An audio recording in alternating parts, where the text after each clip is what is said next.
kayak yang betul. Itu kayak yang di papan tulis yang betul, 5 derajat Celcius. Bukan. Hah? Jadi besar semua dua. Pengenalan menurut yang kemarin juga saya sudah sampaikan, pengenalan titik, pastikan konsep mereka itu sudah ada ya.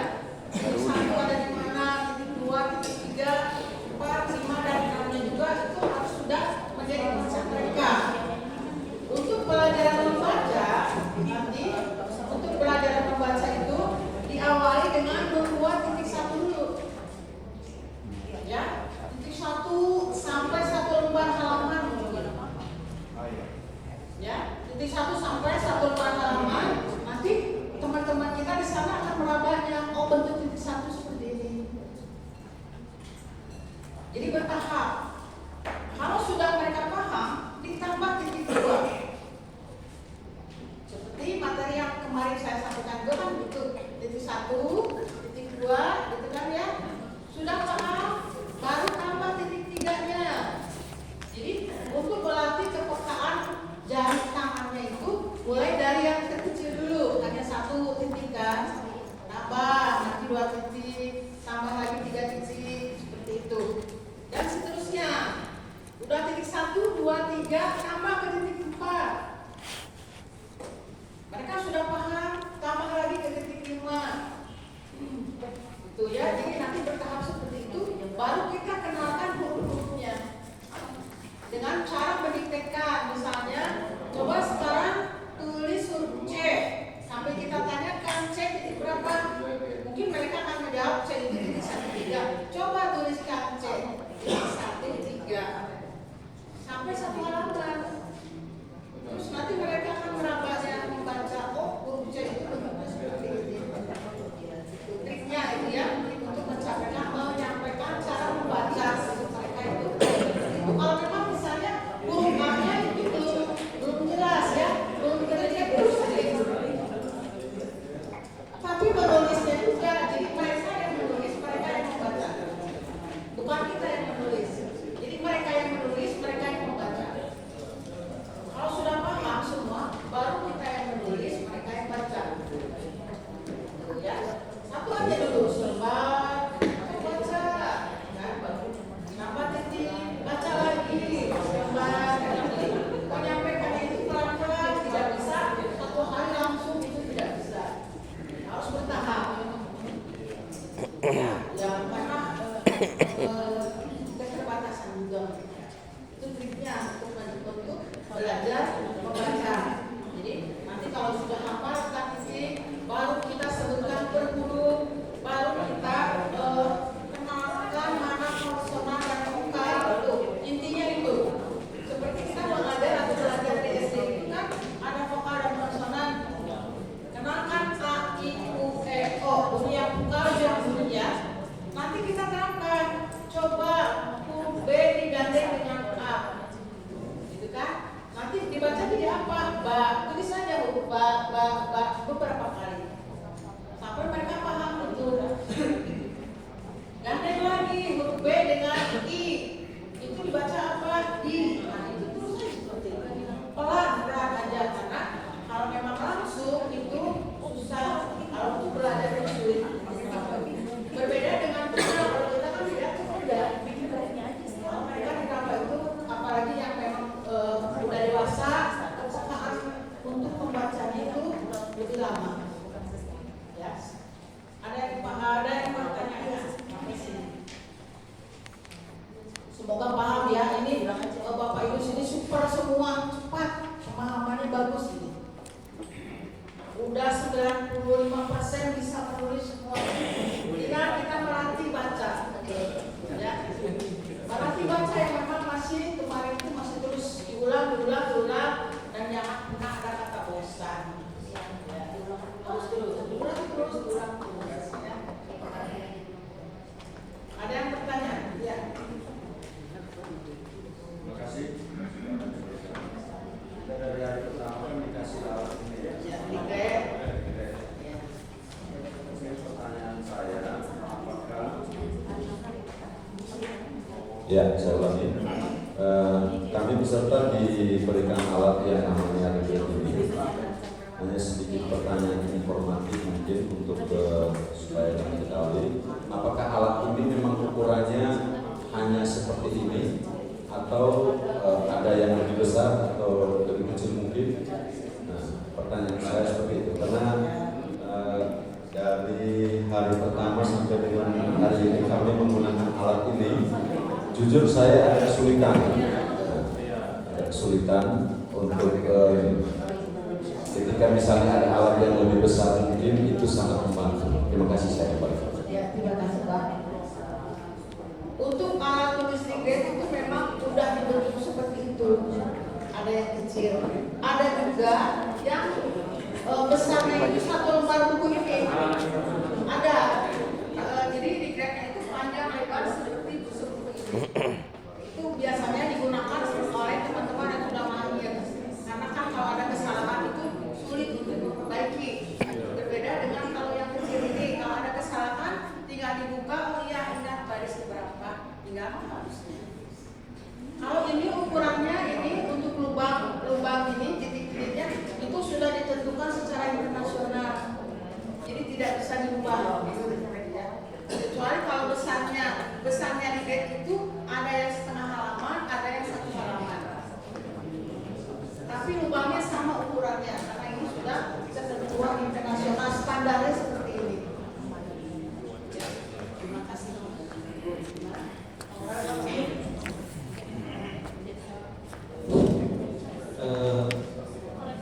Tadi malam itu ketika kami mengalihkan dari Braille huruf Latin, itu ada beberapa kesulitan.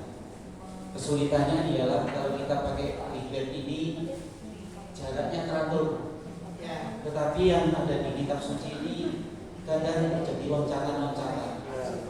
Nah, bagaimana prinsipnya membaca? Jangan-jangan besok di Jakarta kita diberi yang langsung dari sini dan jaraknya tidak teratur. Nah, prinsipnya bagaimana untuk mengatasi? Jadi untuk mengatasi cara dilihat yang munculnya saja Pak, yang timbul yang timbulnya ini mungkin ada juga kesalahan dalam mesin ya. Kalau di sini itu kadang-kadang ada error mesin membuat ya. Tapi kalau mereka latih Pak. Kurang nampak. Kenapa ada? Kita membacanya itu Dia itu input dari komputernya merubah ke braille lalu dicetak. Kalau dia nyetaknya inputnya salah, ya salah terus. Karena kan mesinnya keren.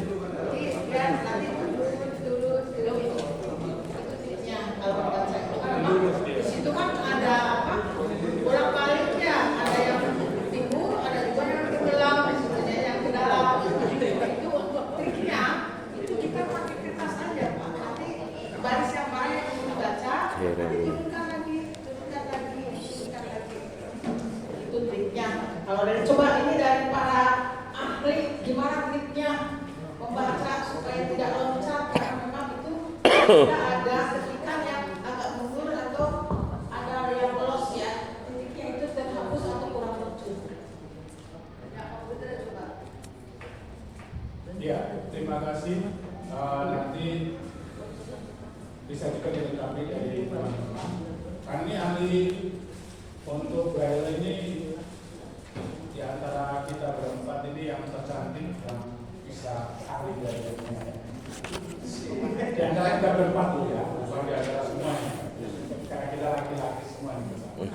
Untuk braille, bagaimana cara mengatasi supaya pokoknya daya loncatan gitu ya Pak ya. Terkadang tulisan itu kita harus lihat, kalau Bapak lihat ya, Bapak lihat huruf yang sebelumnya. Misalnya N, ya, N, U, B, loncat, U, misalnya. Punya ini kayaknya U-nya kok ada loncat sedikit, gitu ya. Nah, misalnya seperti itu berarti kita lihat dulu Pak. B sama U itu biasanya jaraknya berapa sih? Gitu. Jadi kan dari mata kelihatan kalau jaraknya itu nggak geser. Dan mohon maaf kan kalau membaca itu juga mungkin tapi saya nggak tahu. Apakah misalkan misalnya mata kiri ke ujung sebelah kiri dan yang kanan juga bisa ke ujung selanjutnya. Nah itu Pak. Memang kalau secara bisa dikitukan. secara bisa nggak? Bisa nggak? Kalau jari bisa, kalau mata nggak bisa Pak. Nggak bisa ya, Pak? Nggak bisa mata, satu ke kanan, satu ke kiri. Berarti kawan kalau saya nggak pernah pakai mata, Kalau jari bisa, Ya, kalau jari bisa, satu ke ya. kanan, satu ke kiri. Kalau kita membaca itu biasanya jari kiri sampai tengah, jari kanan nanti dilanjutkan. Nah, tapi kalau mata sama seperti itu nggak tahu. Tapi yang jelas kita harus tahu apa Bapak bisa jaraknya aja Pak. Jadi jaraknya kira-kira dari huruf ke satu huruf ke yang lainnya itu jaraknya berbeda atau tidak, loncat atau tidak. Dan patokannya adalah patokan huruf yang sebelumnya. Jangan patokan yang huruf sebelumnya ini kalau sudah bagus berarti dia patokannya di situ. Itu kira-kira seperti itu sih. Ini ada editor kita yang kemarin mengedit Alkitab ini Pak Asep dengan Pak Hendra. Jadi sebelum diperbanyak Alkitab itu diedit dulu oleh Pak Asep sama Pak Hendra. Coba Pak Asep Pak Hendra, gimana pendapatnya? Ya, soal yang loncat tadi misalnya mungkin yang saya bayangkan pertama kayak dari judul, misalnya dari bab ke isi, ya memang itu dari bab ke isi ya, ke ayat, misalnya bab 2 ayat 1 tentang judulnya, terus bawahnya ke ayatnya itu memang biasa ada loncatan kosong satu baris. Itu justru untuk memudahkan, untuk memisahkan mana judulnya, mana isinya. Itu ya kalau misalnya langsung dirapatkan turun itu kadang-kadang nanti akan menyulitkan kita ya kadang-kadang seperti itu. Misalnya dari perikop ke isinya juga ke ayatnya itu juga sama, harus dipisah juga seperti itu. Ya. Nah, bicara soal loncatan sebagaimana yang disampaikan Bapak tadi, itu kan ada loncatan yang dilewat antara misal satu baris ya. Dari misalkan biasanya itu ada pasal 1. Nah, ke bawah itu kan pasti ada yang kosong satu baris ya. Jadi yang pertama itu untuk memudahkan. Tapi ada sistem loncatan yang kedua, yaitu yang agak menjorok ke sebelah kanan ya. Kalau kita baca dari kiri menjorok ke sebelah kanan. Nah, sebenarnya itu kan disesuaikan dengan kalau yang tulisan umum kan ada paragraf alinea seperti itu kan. Nah, itu untuk mengidentifikasi paragraf, terus ada isinya apa, isi yang apa. Sesuai tema kan berbeda-beda. Nah, terus untuk tips atau tips ya untuk supaya kita mudah untuk membaca, sistematika penulisan kita dengan yang maksudnya kan berbeda ya. Kayak maksud membaca nulis dari situ, baca juga dari kiri kan. Nah, sedangkan yang braille nulis dari kanan, baca dari kiri, otomatis sistem terbalik. Nah, saya mampu kesulitan di apa, kesulitan dalam hal membaca, karena itu ada sistem yang terbalik itu kan. Seolah-olah harus membalikkan informasi yang telah kita terima sebelumnya. Misal, informasi pertama itu cara menulis dari kanan ke kiri. Tiba-tiba informasi diminta untuk membaca, tuntutannya dari kiri ke kanan ya. Itu kesulitan kan. Tapi cara mudahnya begini, tolong ketika ibu dan bapak ketika diminta fokus, diminta apa nih gitu ya. Diminta menulis atau diminta membaca. Kalau diminta untuk menulis, informasi yang kita munculkan adalah dari kanan ke kiri. Apabila kita diminta untuk membaca, nah informasi memori yang kita munculkan dari setuju bagi pemula seperti Ibu Bapak mungkin ketika ada penulisan double seperti ini depan belakang ya, yang satu lembar itu ada yang timbulnya, ada tenggelamnya kan gitu ya. Kadang-kadang kan kayak kemarin nih Ibu Bapak diminta untuk membaca, tapi katanya terdistrak dengan yang tenggelam kan gitu ya. Itu tipsnya coba fokus ke yang timbulnya kalau diminta untuk membaca gitu. Jangan diperhatikan yang tenggelamnya. Ya, terima kasih Pak Sep. Ini juga ada Bu Lastri yang memang fasilitator ya, yang kesehariannya itu mengajarkan teman-teman kita yang netra dan instrukturnya juga yang netra. Pengalamannya ini seperti apa coba Bu Lastri? Ya, jadi memang sistem penulisan Braille itu memang berbeda ya, berbeda dengan tulisan Latin biasa gitu. Contohnya misalnya menulis surat itu juga memang beda. Penulisan judul juga misalnya yang lebih dari 3 kata itu seperti apa itu juga beda karena kan memang terbatas kalau untuk Braille. Jadi memang kita harus paham teknisnya dulu ketika menggunakan teknik kita harus paham teknisnya dulu gitu.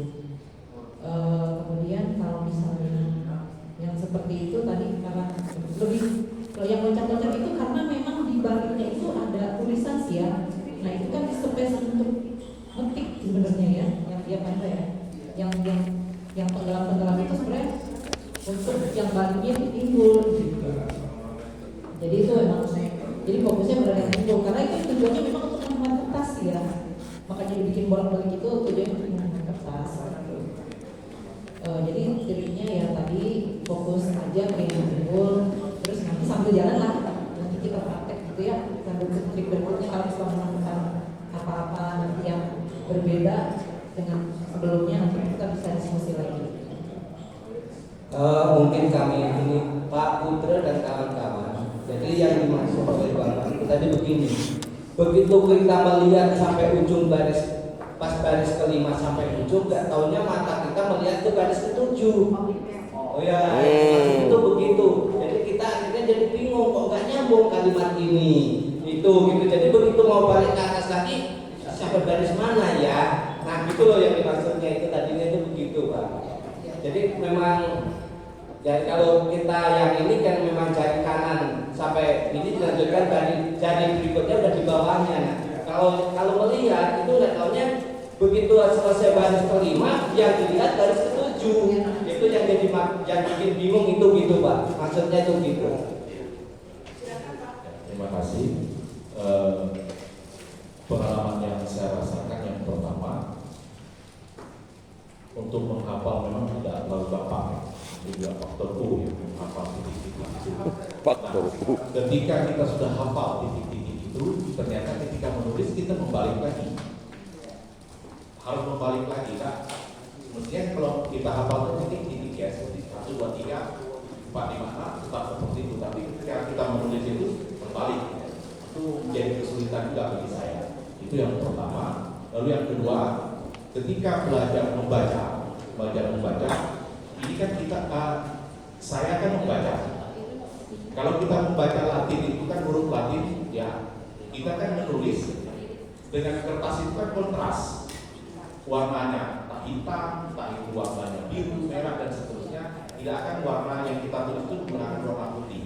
Nah, ketika membaca huruf Braille ini dan semuanya itu titik-titik seperti itu, warnanya juga tidak kontras, maka juga terus terang bagi saya mungkin juga kesulitan. Ditambah tadi seperti dijelaskan oleh Bu Lastri tadi, karena itu bolak-balik ada yang timbul tenggelam tiba-tiba itu juga mengganggu juga yang lain. Nah, bagi saya yang agak kesulitan itu karena itu tidak kontras, kita menggunakan mata. Ya, terima kasih. Memang kebetulan kita menggunakan kertasnya yang warna putih, jadi semuanya kelihatan putih. Bisa juga kita tidak harus yang putih. Nanti kalau kita mau menulis, boleh saja misalnya kertasnya Manila ya, kalau kita sebut Manila, biasanya Manila karton yang sudah bilang, boleh dengan menggunakan warna biru, warna hijau, itu boleh. Silakan ya. Kalau memang kalau putih itu kan black ya, tidak ada warna. Jadi